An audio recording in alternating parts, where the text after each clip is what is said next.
What's up, everybody? Welcome to the You Can't Comp This NBA Trading Card Podcast. I am your host, Russell Gibson, and this is another midweek stream. Just to give you a bit of a preview for Sunday night show, we are going to be joined by Melbourne comedian Kappa Flapper, or Nick Kappa. It's not a super heavy NBA content episode, so if you're hanging out for some deep dive into NBA material, this episode might be the better one for you. However, we, of course, will still be doing some NBA content, and super funny guy. I think you'll really enjoy it. This week's show, we've got a little bit to talk about. As always, we're going to talk about Burbank Card and their approach to Bowman's basketball that's dropping. We've got a Steph Curry, LeBron James comp, and Michael Jordan recently sold, which I think is actually quite interesting.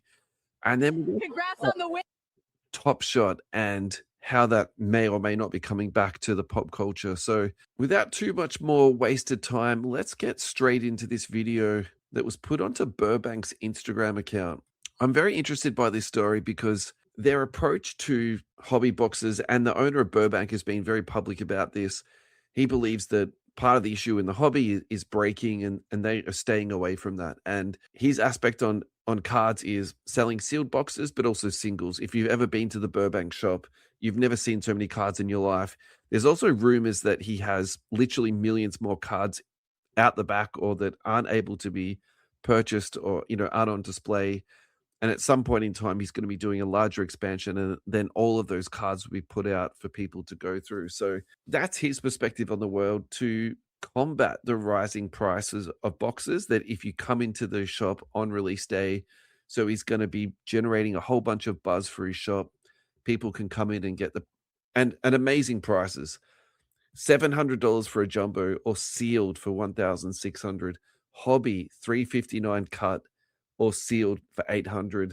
And then value boxes, which is a blaster box. It's exactly the same thing, just different terminology. $35 sealed. Sorry, $35 cut, or $60 sealed. And so I think this is fantastic on a whole bunch of different things. I think it talks about the elephant that's in the room, which is it's getting harder and harder for collectors to get their hands on product. I think this is fantastic marketing. It's fantastic campaigning. I think it keeps them in the news loop, and I also think it keeps them hobby relevant. I think, and that's really important in today's age, where realistically breakers are getting so much more publicity than what hobby shops would be getting. So, I like this a lot. The only tiny caveat to this is that it's only for one day. So they're doing this fantastic deal, but it's only for one day. I would personally like this to see stay for a little bit longer, even if, for example, day one, the jumbo price is $700. Day two, it's $800. Day three, it's $900. And then they leave it sitting at $1,000. But if you still want to get it sealed, then you pay market price. Something along those lines. That's only a suggestion. It is not a criticism by any stretch of the imagination, at all. So, alrighty. Thank you to the Hobby Hangout for your ongoing love and support. Go to thehobbyhangout.com.au to get your tickets for this weekend show. It's this Sunday, guys. The morning session is completely sold out and exhausted. If you do want to come along and you haven't got your tickets, you now need to go to the afternoon session, which will be totally fine, guys. Do not stress about that at all. Sunday, the 26th of April at the Royal Exhibition Building, 10:30 a.m. to 5:30 p.m. Nice long day. 9 Nicholson Street in Carlton, Victoria. Australian and international guests, speakers, sports cards, tables, live breaks, trading zones, trading card games, entertainment cards, activations, free play areas, and of course, more. We've got more and more announcements coming in. Galley's Gym, Zach Merritt, Nick Watson, Josh Weedle, food trucks, hot dog guys, Hoi Pinoy, Lamana, Nem Nem, Dough Truck, Goldie Boy Burgers, Schnitty Schnitty Bang Bang, which is an awesome name for a food vendor, and TCG Grading will be there taking all of your submissions also too. They will be on the stage with me to do a 1-hour interview / podcast. And I'll also be going around the afternoon doing interviews. So guys, if you see me walking around with a t-shirt on and a little microphone, come up and say hi. Show me the collections that you've got. We'll do a little promo video for you. Thanks again to the Hobby Hangout and their team. Our next story for today is this amazing Steph Curry 8.5 BGS graded card. versus the LeBron James 9.5 graded card. So the Steph Curry sold for $372,000 and the LeBron James sold for $288,000. I think actually this is very, very hobby relevant. And I'm actually surprised a lot more buzz isn't going into this because despite this being a lower grade, it's actually sold for more. And so are we actually seeing hobby movement right in front of our eyes here? Should we be bookmarking this day to look back and say, hey, look, this is the day that Steph Curry overtook LeBron James in the hobby? And this for me is a crazy concept because I probably don't believe that this is true. I suspect this is a one-off sale. However, imagine if this is true. Imagine if now Steph Curry is considered to be greater on the hobby tree than LeBron James is, which if we're using the market cap metrics, that has not been the case at all. And so this is potentially a huge change within the hobby. I'm really excited about this. So I think this is something we have to keep our eyes on. I think that this further emphasizes Ryan from GemRate's perspective that Steph Curry is an undervalued player in the league, in the hobby, I should say. Yeah, the timing of this for me is super weird though, because actually I thought at the moment the Warriors have really been struggling. Steph Curry's been playing fantastic, but actually the Lakers have probably been the better news story of the year. So really interesting one for me. Just reading through some of the comments on here, mixed fits collect. People have to understand it in the hobby. Playing stats are not everything. It's likability too. Curry clearly above LeBron in the hobby. Both are great, but Curry is proving to be a legit long-term hold as well. This is very telling. Yeah, so definitely agree with that. I think there's some likability issues going on there. LeBron is an absolute buy at this price. That's from Tom Armstrong. That's an interesting way to look at it. Maybe it's just simply it's just gone too low. The 9.5 is an interesting one. So I'm just going to try and zoom in here if I can read the subgrades. 9 on centering, 9.5 on edges, 9.5 on surface, and 9.5 on corners. So, yeah, I mean, you'd have to have huge testicles to send that off to PSA and crack that out. This has nothing to do with who is better. This is about scarcity and that Steph is more rarer, not having its own product, and it was mixed in with Topps flagship. I could be wrong about this. I thought that these two cards are actually numbered to be the same, and that's from Turpin Enforcer. And we'll read one more, and this is from Vaughn Thompson Jr. Wow, that's crazy. Supports what a lot of collectors have thought all along, though. Steph seems better than LeBron and a grade lower. Yeah, that's the thing that really takes my attention on that one, 100%. All righty, this is a huge Jordan sale that we're going to talk about next. This is the 1984 Star Michael Jordan card. Very good condition at PSA 3. And this sold for a whopping $34,160. I'm actually more interested in lower grade PSA and lower grade BGS because that's something that I spend more time looking at and trying to sift through where you can find some value. Like, where are the price mismatches within the grades? So for me, this is really, really fascinating.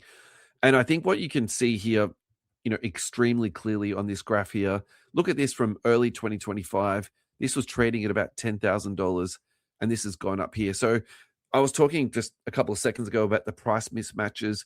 Maybe what we could have seen if we're looking back at the data from 2025, a price mismatch on this 3, because clearly what's happened here, this is all caught up with the rest of the market. And these particular cards have been skyrocketing the last couple of years, particularly once the collector sentiment changed from the Fleer card being the rookie card. Now the Star card is absolutely considered to be the rookie card. So huge movement there going on that one. I think this actually says a lot about the Jordan market, and I think it says a lot about the Star card market in that these have just been, it's just become the card to collect, and literally it's as simple as that. Alrighty, this next one's a little bit of a fun one, and this one is a little bit of a different story for us to go through here, but I'm going to try and tie this back to what was happening a few years ago. So what you can Still alive, you guys. Mellow Ball being interviewed by the courtside reporter, and then we got Grant Williams coming up from behind and hanging a very blinged out pendant around his neck. If we do get a closer look at it though, and here we go here. So heaps and heaps of bling on this. This would make Kevin O'Leary happy. It's got the lovely Amazon Prime logo on that. I've got no problems with that marketing type edge that's going on here. And then it's got here basically the play of the game. And so I think how this works though is it's not so much the play of the game. It's not the play at the end of the game. They can pick out any play from throughout where the game is. Actually, what it is, it's an iPhone put into this gold encrusted pendant. And my question around this, I've got a few questions around this, but my first question is, do the players get to keep it? I don't think they do. I've got a funny feeling that this is going to get recycled through all the different athletes. But what I think this really does present is an opportunity for this to be more like a promotion with Top Shot, so they can try and tie this back into that. So I really think Amazon needs to be reaching out to Top Shot and make this something that's happening. And so we've seen a lot of popularity with Panini, well, not Panini doing this, but Topps have done it fantastically with Topps now. Could you do a NBA Top Shop type themed where at the end of each game, in combination with Amazon Prime, you're releasing these ultra short printed Top Shot moments into the product so the athletes get to interact with it, but then also the players do too. I think that will be super cool. Look, I didn't spend a lot of money on Top Shot because it's not really my thing, but I really do enjoy opening digital packs, and where I enjoy opening them is on FC26. But I can see how this could translate back across to different NBA products.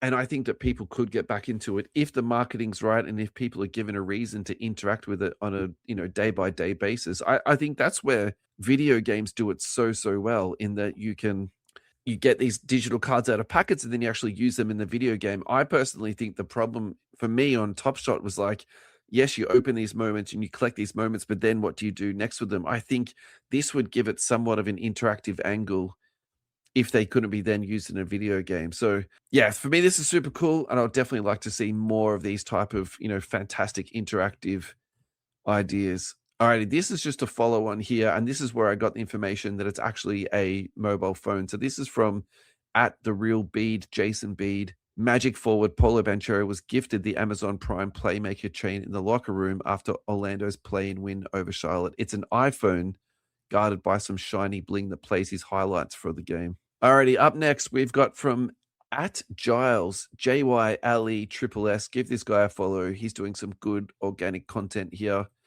And he's actually highlighting some Wemby sales from this year. So this is from March in 2025. Wemby numbered to 24, pop 4 on this, sold for $25,000. And then we've got the quick flip here, April 2026. It sold for $138,000. So an absolutely insane flip there. So congratulations to the guy who pulled that heist off. Look, my truly long-term belief about Wemby is that you have to buy numbered stuff. And the reason I believe that is because the population on this man is just absolutely through the roof.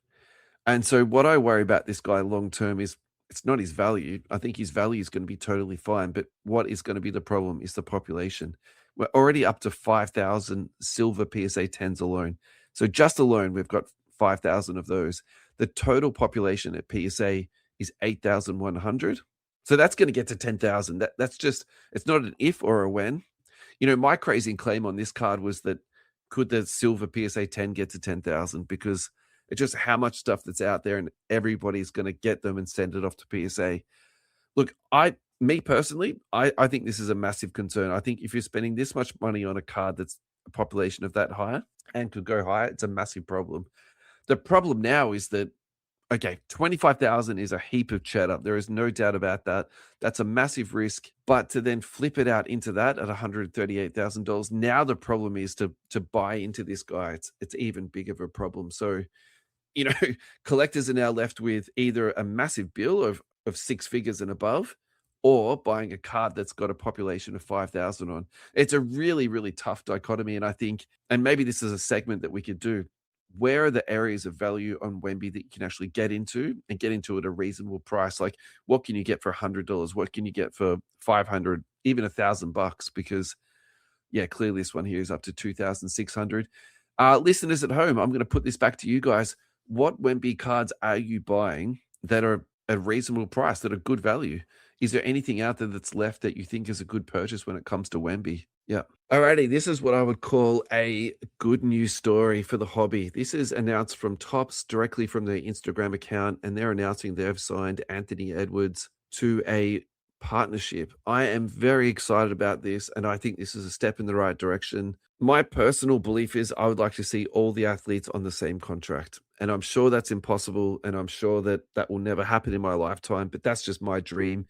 That's what I would personally like to see. I would like to see Jordan, LeBron, Luca, Ja Morant, Kevin Durant, Anthony Edwards, all in the same product. And I think that's actually better for collectors, but I can also see how it's, panned out and played out like this. I was reading about this the other night and I didn't get a full capture on this, but it looks to me like Luca actually isn't lifetime to Panini and that his contract is coming up really soon. So it could be a matter of time until we get Luca into a Topps product. I think we do have to hold our breath a little bit on that, but at the same time too, this is a very exciting announcement for collectors who are out there. We've had a couple of guests come onto the show recently, and all they've talked about is actually Anthony Edwards and how excited they are for him. So I think just in terms of having good veteran autographs into products of those top line headline players, this is a really, really big deal. All right, this is an interesting one. This is from sj2k.com. They are a very large hobby shop in Australia, and this is their PSA announcement. PSA grading, after careful consideration, we've decided to keep our PSA grading service closed for the foreseeable future. The main reasons are turnaround times, price increases, and the added impact of US tariffs. When delays happen, the frustrations often comes back to us, and we want to make sure we only offer services we can be proud of. If you'd like to submit cards to PSA directly, reach out and we'll happily walk you through the process. We hope to resume our PSA submission service when conditions improve. So for me, this is a really interesting one because is the issue the cost or is the issue that people are complaining and they now need to manage that? Because that's kind of what I'm reading into that. People's orders are delayed and then the blowback comes to SJ. And look, I work in a customer service industry. I understand one of the worst parts of your job is dealing with people complaining. It's never a nice thing, but I'm actually going to tie this back to another card consignor that's in Australia, which is The Hobby. That's Lane Pierce. This is not a sponsored segment at all. I just have respect for the guy. They are currently doing a Instagram video week in and week out. It's a relatively new implementation from their behalf, but literally just to update people about where things are at. They do email correspondence and they also do put up some spreadsheets which you can access to see where your grading submission is. But at the end of the day, just communicating with people and letting them know where they're at is a really helpful tool. So I would actually implore SJ to reopen up their submissions because we don't need less reputable people submitting. We need more of them. So if you're good at what you do, adjust your pricing, let people make the decision for themselves. Don't take that decision out of their hands. I I personally think, people are grown people. If you tell them, look, it could be 6 months up to 8 months, and then people willingly know and put their cards in, I really think, we're all grown men, right? All right, this is a really fun one for me for a number of reasons. It's Steph Curry versus Kawhi Leonard. It's PSA versus BGS. And it's just a regular old silver card versus a juicy, juicy patch autograph that's also a rookie card. So where do we go from here? I think we start off here with the Steph Curry card. 2012 Panini Prism PSA 10. Absolutely beautiful card. Sold for $14,999. This is a iconic card. It's the first year of Prism. Everybody wants these cards. I get it 100%. I personally think this is an overpay. It's a beautiful card, but at the same time, that is a lot of cash. Very popular guy, fantastic with media, likable dude. All right, we've ticked that off there. We've also mentioned in today's show that he overtook LeBron James. Now, flip across to the other one. It's a BGS card, which is the sign of the times. During 2012-13, BGS was king, PSA wasn't, so it's completely understandable. It's in a BGS slab. I personally wouldn't remove it out of that. I think BGS has got enough reputation in the hobby to maintain that. No dramas with that at all. A 9.5 on this card is insane. Getting a thick card graded like this is just absolutely unbelievable. It's numbered to 5. Game worn patch and an on-card autograph. This guy barely signs at all. This for me is like a grail card. This is something that I would sell 2 or 3 of my cards in my collection to get my hands on. I personally think this is a card that in an ideal world where you could get as many cards as you want and your budget was unlimited, these are the cards I think you would put into your collection and hang on to. I understand that he's not the most popular guy, but I think when we look back on this guy's career, it's going to be a lot more favorable than it currently is now. So whoever purchased that for $13,000, I completely tip my hat to you. That is an absolute bang. Let's go through a couple of comments here. Least Slutty tough call, but got to go with the Kawhi rookie. Yep, I'm with you, man. VIP basketball cards. That black number to 50 is going to hit 1 million in 5 years. I'm assuming he's talking about the Kawhi Leonard. It's actually numbered to 5, not to 50. And then we've got here JMB cards with 3 little fire emojis. NBA playoffs is here. We've got the Detroit Pistons versus the Orlando Magic. In game 1, we've had an upset. The Orlando Magic actually beat the Pistons 112 to 101. If you're a gambler, I hope you're okay after that game. Banchero had 23 points and Cade Cunningham went off for 39. Good news for Cunningham fans when he's coming back from a pneumothorax. This is what you want to see from your star player. I'm not overly surprised to see an upset in this series, though. Like, I think Detroit's going to win the whole thing, but for Orlando to get 1 or 2 or even 3 games this series is not a complete surprise. This Magic team has been a little bit sluggish this year. They haven't played up to their full potential. We know they've got an absolute mozza of talent on that team. It's just whether they're going to put it together and, play well enough. This is a very interesting one for me. I'm actually surprised by that. I thought the gap on this would be much, much bigger. Paulo Banchero, gold number to 10, PSA 9, sold for $34,000. Cade Cunningham, which we've been speaking about him a lot and just how hot he is within the hobby, sold for $40,000. Again, PSA 9. I think the numbers are right, but what I probably do think is that the Cunningham should be a lot higher than that. The reason I say that is because he's silver. The last 6 months is up 100%, and that's currently trading at $1,000 US.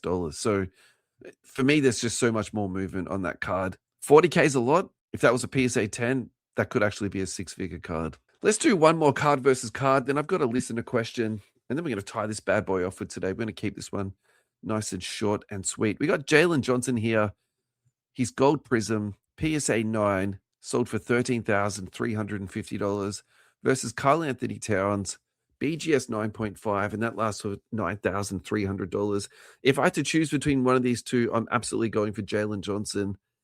It's crazy to me how talented Karl Anthony Towns is, actually how good his career resume's been. And he's just one of those guys in the hobby that just really hasn't caught on for whatever reason that is. You can make a really strong argument that he's actually undervalued. And if you said that to me, I wouldn't disagree with you. The reason I say this is based on population. So Karl Anthony Towns, 2015 silver rookie, PSA 10, population is just 171, and it last sold for $170. I think that's a totally fine purchase. I think if you're buying this long term, you're going to be totally fine. The total population on this card is 807, and that includes 471 BGS cards. Again, that's more of a sign of the time. A lot more cards were going off to BGS at that particular time. I'm just going to go with the Jalen Johnson. I think this guy's super hot at the moment. I think he's had a huge breakout year this year, and there's no reason to think he can't continue to improve his game. The assist numbers that he's got this season, 8.7 assists per game, for me is just absolutely outstanding. And frankly, I can't believe that he has that many assists. Like, I would never have picked that for his development. Alrighty, this question is from Cooper's Card and Collectibles. So thank you so much for reaching out, man, sending me that lovely message on Instagram. And your question is, it's around burnout and people losing perspective of the true collecting side of the hobby. At the end of the day, we all do this because of the excitement it gives us, like that little 10-year-old version of yourself ripping packs just to collect. I see so many people comp driven. How do people manage burnout in the hobby? So I'm going to put this up as a Facebook post, and I'll also put this up onto socials. If you're listening to the pod, feel free to answer it now. My personal question with how do I avoid burnout in the hobby is, I've had so many people ask me over the years, am I going to be doing card collecting full time? Am I going to be doing flipping full time? Am I going to do the podcast as a job? And pretty much every single time my answer to that is actually no. And one of the big reasons why I say no to that is because for me, this is a hobby. And part of a hobby means to me is I can do this when I want to do it. So, like, yes, I have things that I want to do every week, and I do give myself small deadlines. Like, that's true. But I don't have to put out a podcast every week. I don't have to put up Instagram clips. I don't have to sell X amount of cards to pay my mortgage or, pay my car registration or put fuel in my car. And I think that for me would be so much pressure that I would definitely not enjoy the hobby anymore. And I would be comps driven. And absolutely, it takes it away from the pure or the enjoyment of it. Now, am I throwing shade at people that do that? Absolutely not. We need all these different people in the ecosystem grinding out, doing whatnot sales, doing Facebook sales, listing 99-cent auctions, eBay, the whole thing. So this it's not like that at all. But me, how I manage my stress and how I enjoy the hobby, absolutely. Do I take time off from breaks every now and then? Yeah, I do. Do I not rip product for well, actually, at the moment, I'm on a really, really long dry streak of ripping some products to the point. Actually, tonight I'm going to rip some product, and so yeah, that's personally how I management. I don't do things as a job, and it supplements my career. It stands along my career, and it gives me that downtime and lets me have some peace and enjoyment in my life. So I would definitely love to hear your perspectives on this. And thank you so much, man, for the question. And again, for your kind words in the group chat. Thank you so much, everyone, for listening to this week's show. I really appreciate everyone who has tuned in today. Absolutely fantastic. And we'll catch you next week. All righty, let's do some shout outs. NBA Card Kings, Clearview Cards, and Ultimate Collectibles Australia. What's up, guys? Thank you so much for jumping into the live. Hope you guys are really well. If you've got any questions for the show, drop them into the comments. I'm very happy to answer these tonight.